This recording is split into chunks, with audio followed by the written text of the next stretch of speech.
Jesus, what, is the only God, and so am I, and so are you. There is no other God, and Jesus is your own wonderful human imagination. There is no other Jesus. If anyone paints for you another Jesus, forget it. The only Jesus in Scripture is your own wonderful human imagination. That's Jesus. And He's buried in everyone in the world. And by Him, which is your imagination, all things are made.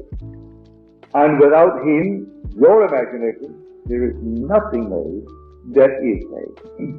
Be it good, bad, or indifferent. And you can start tonight to test me. As you're told, come test me and see. Do you not realize that Jesus Christ is in thee?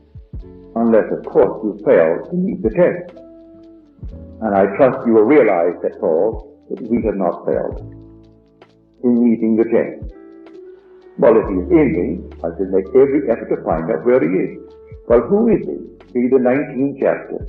He always wears a robe dipped in blood. And the name by which He is called is the Word of God. And that Word became flesh and dwelled within us. So that is His name forever. He is the Word of God.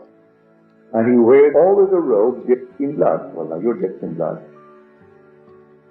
And so while you're wearing these garments, even though they're confining, know the wearer is God.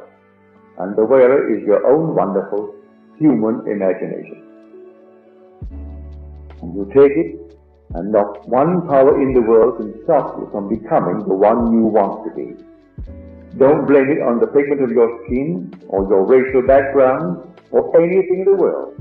When you read these things in the paper, you scream out if they could only know who they are.